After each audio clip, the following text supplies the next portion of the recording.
Welcome to the second part of my Photoshop introduction for complete beginners. In this episode we're briefly looking into how to do color correction and brightness correction of an image. So if you look here, you will notice that this is a JPEG version and this is a RAW version of the same image. So a JPEG is a compressed image to begin with, but also it has only 8-bit color per channel. So if you have an RGB image, which is typically the case for a JPEG, you have a red, green and blue channel, and each of those has 8-bit color, which results in 256 different shades. And in a RAW file like this one, which is a Canon RAW file of a slightly older type, it will have 16-bit of color. So that doesn't sound much, it's only twice as much as 8, no? But in the end this is 2 times 2 times 2 blah blah and so on until 16, which therefore results in much bigger amount of shades per channel, and then you multiply those channels to see how many colors you actually get, and that is a huge amount of colors. So you can do a lot of color correction, lifting up shadows or reducing highlights without losing detail with that image, while you would get breaks and stripes and stuff and structures in this image, in the JPEG. So therefore we always try to get a RAW file if you need to do color correction, and you also want to shoot in RAW because you retain a lot of more information in that format. Now, when you open a RAW file in Photoshop, it doesn't open it right away. Instead, it opens it here in the RAW file dialog. And that is very handy because it has a whole lot of very convenient tools that are easy to understand and to use compared to working on the image later in Photoshop. So I would definitely recommend doing most of your retouch work related to color and tone here, and then focus more on compositing, cropping and things in Photoshop. Actually, cropping you could do here as well. So let's begin. What you see on top here is the so-called histogram.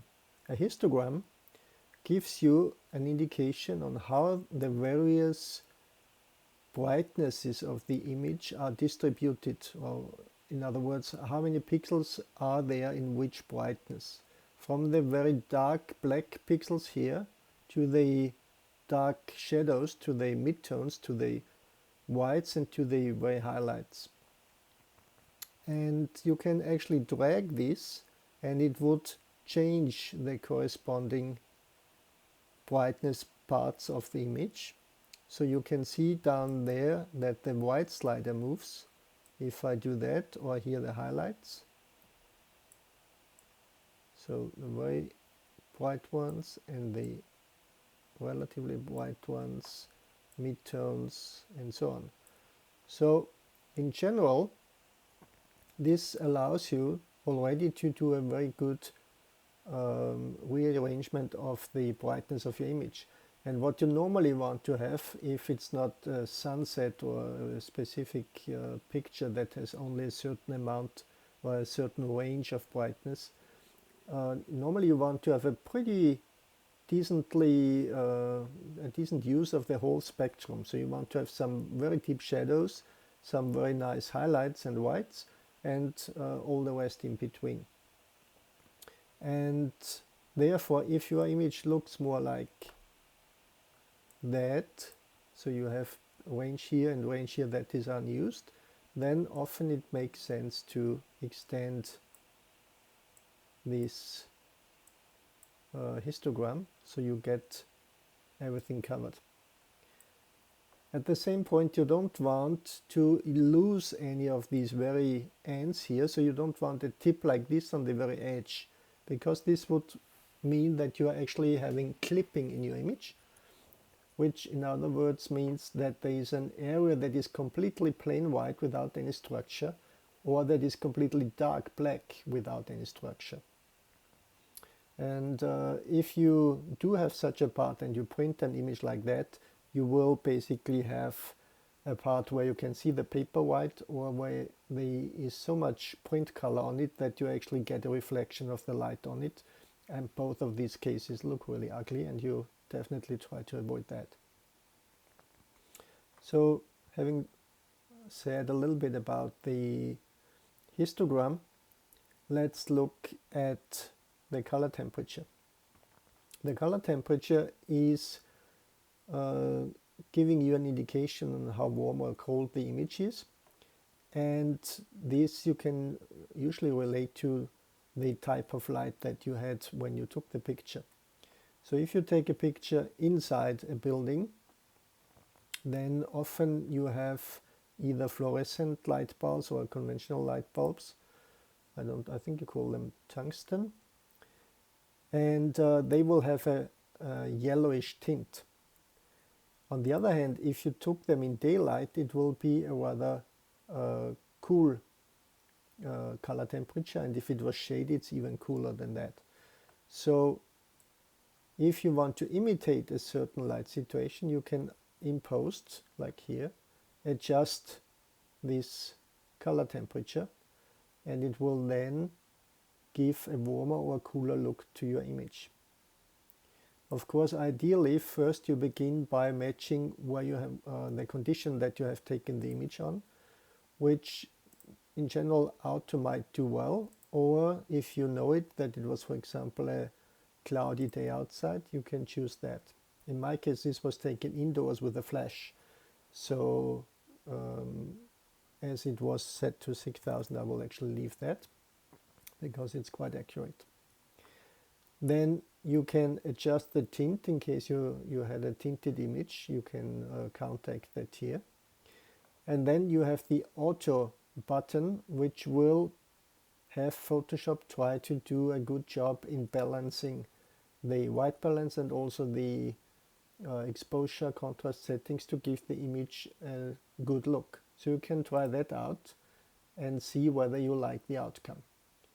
So to my taste, this is now quite a bit too contrasty, so I will push again here a little bit up the highlights, take down the shadows a bit again, but in general I agree with the suggestions that Photoshop made by making it a little bit more contrasty, but I would also like to have it a little bit more exposed. That of course will depend on your screen, so it depends.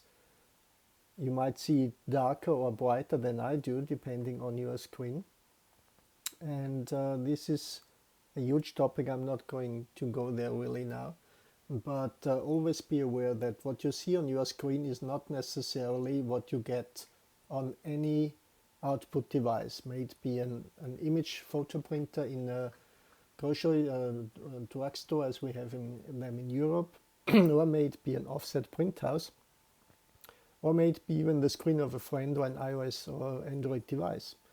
So keep that in mind when you do color correction, that this is not the final say on this image, what it looks like. That's your monitor.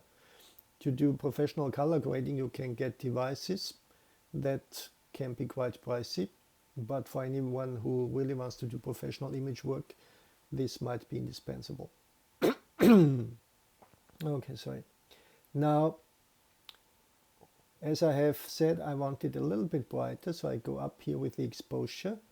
The good thing about the exposure slider compared to things like, for example, a gradient, is that it keeps the colors very neutral. So it doesn't really shift the colors a lot. It basically just makes the image brighter overall, and it does so mainly in the midtones. So the shadows get brighter but less than the midtones and even less the blacks. So this is generally a very nice way to do it, and of course this mimics the effect that you get when you have a photo camera and you give it more light, for example, by reducing the aperture, making the aperture smaller, which is opening the aperture. Then you get more light and the image it gets brighter. Okay, now these sliders here we have already covered here, because they are basically the same thing as moving these parts in and out, highlight, shadows, whites and blacks. So same thing as before, you can darken the blacks or making them brighter here, or you could go and do the same thing here, exactly the same stuff. Then what are these guys here? Clarity is, you could say, kind of contrast improvement, but on a more subtle detail level. What it does with portraits and people's images is that it kind of makes the skin smoother, because it gets rid of all this noise. On the other hand, you lose some sharpness and detail, so you can give this a more dreamy appearance just by removing or pushing down a little bit with the clarity, or you can increase it to give it a more sharp look. So typically for a man's portrait that uses stark shadows, you could give it a little bit more clarity to give it a more edgy look, while with women sometimes you want it to be more soft, and it's a little bit similar to what a basic makeup does. Of course, people might now just scream out, because of course there is much more professional methods to do that within Photoshop by using several layers, but for many people this might already be enough, and it can be very simple therefore to achieve that effect. At the other end there is the dehaze, which is obviously removing haze or kind of fogginess in images, making the horizon more clear, for example. And if you do that on a portrait image, as you might expect, it will again make it more harsh and detailed, or it will give it more soft look. So basically, as you can see, this pulls down or lifts up the shadows a bit, and depending on whether you want that effect, you could even apply it in a portrait image. As you can see, if I find it not suitable and want to go back quickly, I just double click on this slider and it goes back to 0. Vibrance and saturation. In general, you can say that the intensity of a color is its level of saturation. Or in other words, how far the color is from white into its pure tone, 100% of its tone. So if I hit or lift up here the saturation slider, you can see that the colors get more intense. And as you also can see, this is very quickly, it's overdone. So you have to be really careful with this saturation slider. Mostly what does the trick in a much better way is the vibrance slider. Already my previous auto correction has improved or has lifted up the vibrances, or the vibrance slider. And what that does, it makes the lower saturated colors more saturated. In other words, colors that are not so saturated will get more saturated, while those which are already at 80–90% will not change much the appearance. So if I lift that up, you see the face is not changing that much as before, whilst these rather lower saturated, actually I forgot what it's called, it's not a kimono, there's another word for this Japanese dress, but this has a rather soft purple, and now it's getting more intense. So the vibrance slider I find very useful in many shots to just give it a little bit more edge to the colors, if you like that, of course. And then within Photoshop you will find, actually I think it's here, even here, you can have a more specific way to work that. So for example, I can decide to just, let's say, change these, why not these purple, magenta lilies, to make them more saturated. So I go to saturation here and I choose the color that matches here, so the magentas, and I make them more saturated, and you can see just those really changing, and a little bit the lips, which are in a very similar color, obviously. So that can be super useful. In this case, for example, the greens, I could give them much more boost with this slider in this image, and that gives a much fresher appearance. Yellow's the same. In general, I once learned from a professional retouch artist that if you have foliage, like trees, leaves, then you want to give them a little bit yellow, boost the yellow in the greens a little bit, and that makes the color of the leaves much more shiny and beautiful. So if you have a picture shot in nature, generally you can make it a little bit more yellowish to make the image more fresh, you could say. Okay, now I'll go back here. So we've covered all of these, but as you just saw here, there is a whole lot more. We don't need to go through all of these because it would make this video very long, but just to give you a brief overview. This one is the curve. The curve basically allows you the same thing as what we did here, work on dark areas, shadow areas, midtone areas, highlights and whites separately by introducing, actually here you cannot introduce points, I remember, by actually moving these sliders. So in Photoshop itself you would make a point here and then you would move this point, but here you can do the same thing with sliders. So if you want to increase the contrast, for example, you would create a typical S-curve like this. So lift up the highlights and the whites and pull down shadows and darks. And then you have this S-curve, lowering shadows, putting up whites, and you will see that this results in a more contrasty image. So if I pull these back by double-clicking, double-clicking, double-clicking, and double-clicking, you see there is much less contrast here. So that's a very common correction to give it more contrast. Another common correction would be to just beef up a little bit the shadows, so there is more contrast in the image without losing detail or making the image too bright in the brighter areas. Or in this case, as the background here is actually rather dark, you might just want to lift up the lights and maybe the highlights if they are not already losing here. And you can check this by activating the clipping warning here, and you will see I'm indeed losing my highlights here. That's going to be one plain color, which, as we said earlier, we try to avoid by any means. So I cannot lift the highlights as much as I thought here, but on the opposite I have to move them almost down. If there is just small dots like this, that's fine. That will just give it a nice sparkle in the image, especially if you have metallic objects.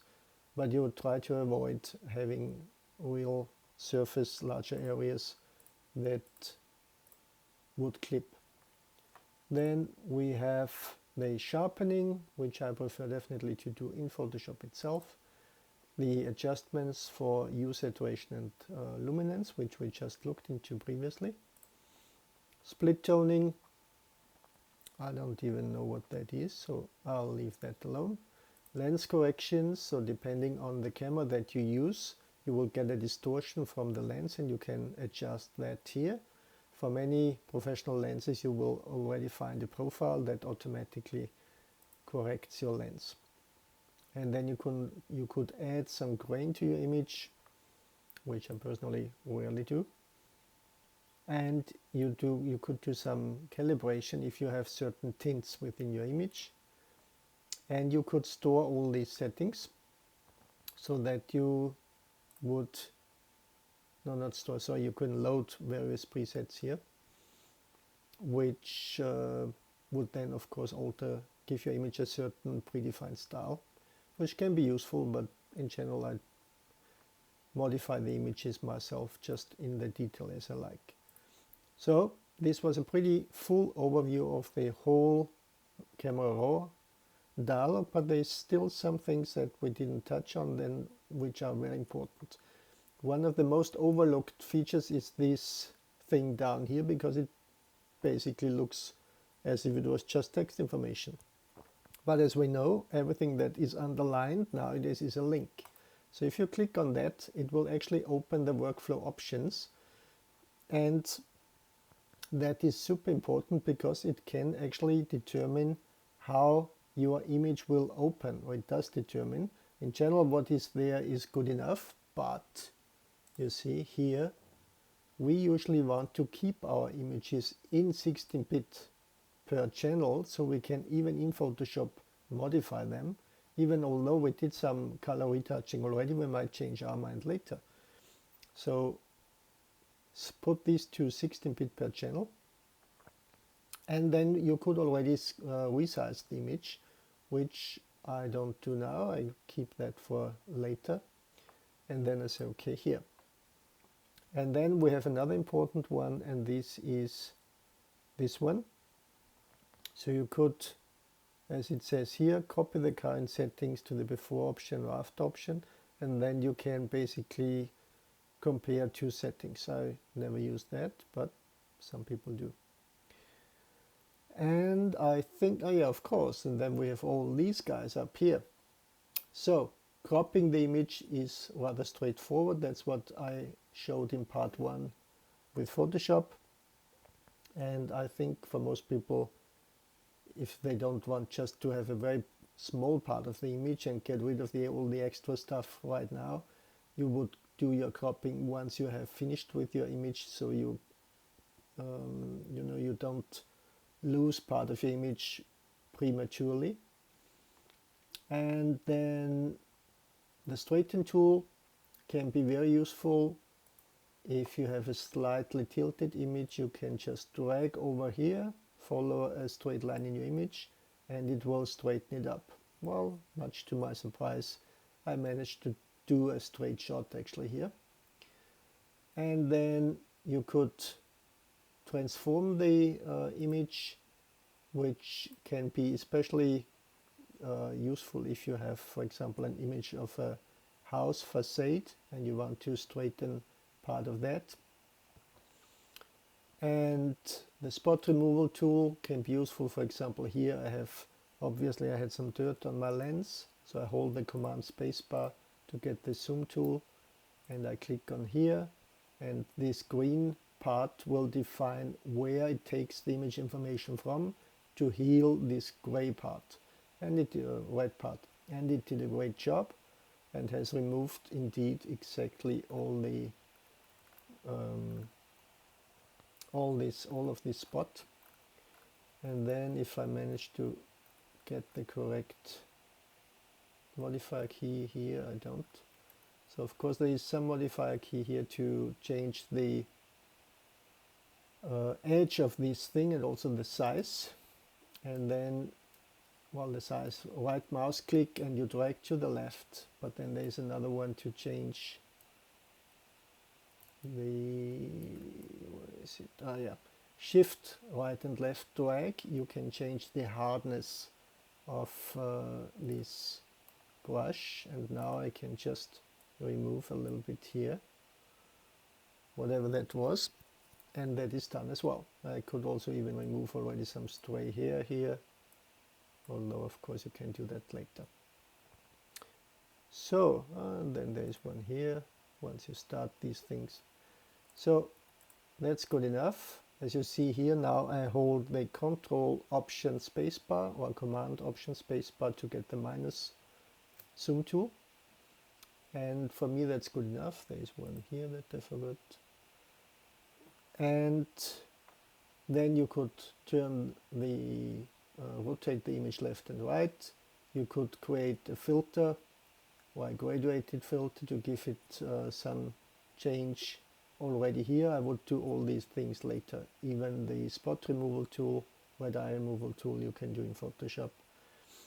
So I think that's a pretty long video already on the Camera Raw dialog, but it is a powerful tool and I highly recommend that you use it. So I hope you find this worthwhile, and I'll finish